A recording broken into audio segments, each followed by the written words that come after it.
ప్రశాంత్ రెడ్డి గారిని మాట్లాడవలసిందే కోరుతా ఉన్నాం. జై తెలంగాణ, జై కేసీఆర్.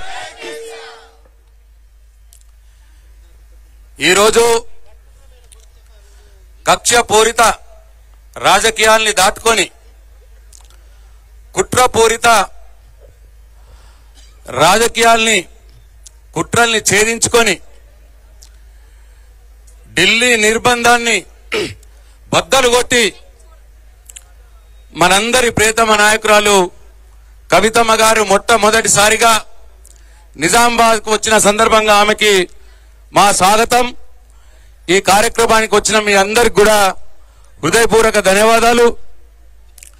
ఇవాళ ఈరోజు ముఖ్యమంత్రి ఇచ్చిన హామీలు అమలు చేయడం చేతగాక, ఒక్క హామీ కూడా అమలు చేయడం చేతగాక కేసీఆర్ మీద, కేటీఆర్ మీద, బీఆర్ఎస్ పార్టీ నాయకుల మీద అన్ని లఫంగ మాటలు, హౌలే మాటలు, ఇష్టం వచ్చినట్టు మాట్లాడుకుంటా కాలం గడుపుతున్న చేతగాని దద్దమ్మ ఇవాళ రాష్ట్ర ముఖ్యమంత్రి రేవంత్ రెడ్డి. కాబట్టి ఇవాళ ప్రజల్లో కాంగ్రెస్ పార్టీ మీద నమ్మకం పోతా ఉన్నది. రేపు రాబోయే స్థానిక సంస్థల ఎన్నికల్లో తప్పకుండా టీఆర్ఎస్ పార్టీ ఇవాళ కవితమ్మ గారి నాయకత్వంలో నిజామాబాద్ జిల్లాలో విజయ దుందమి మోగించబోతున్నదని చెప్పి ఈ సందర్భంగా మనవి చేస్తూ, అట్లనే కాంగ్రెస్ పార్టీ నాయకుడు ఒకరు మాట్లాడుతూ ఉన్నాడు, టీఆర్ఎస్ పార్టీ ఫినిష్ అయిపోయిందట.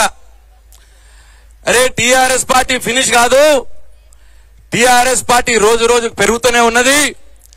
హామీలు అమలు చేయడం చేతగాక మీ ముఖ్యమంత్రి టీవీలో కనిపిస్తే అసహించుకుని టీవీ మూసేసే పరిస్థితి ఇవాళ ప్రజలు చేస్తా ఉన్నారు.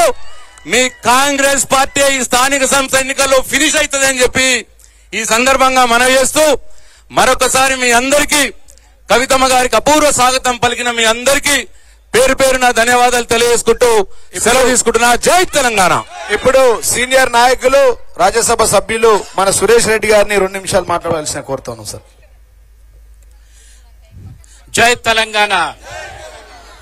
ఈ రోజు కవితమ్మకు ఇంత పెద్ద ఎత్తున స్వాగతం పలుకుతున్న నిజామాబాద్ ప్రజలందరికీ బీఆర్ఎస్ పార్టీ తరఫున మీ అందరికీ కృతజ్ఞతలు, శుభాకాంక్షలు తెలియజేస్తూ, కేంద్ర ప్రభుత్వం కక్షలతో అయినా, రాష్ట్ర ప్రభుత్వం కుట్రలు అన్నా, రాష్ట్ర ప్రజలు మాత్రం కవితమ్మ వెంట ఉన్నామని ఈ రోజు నిజామాబాద్ ప్రజలు చూపించిన స్వాగతమే ఇదొక నిదర్శనం అనే విషయాన్ని మనం గమనించాలి.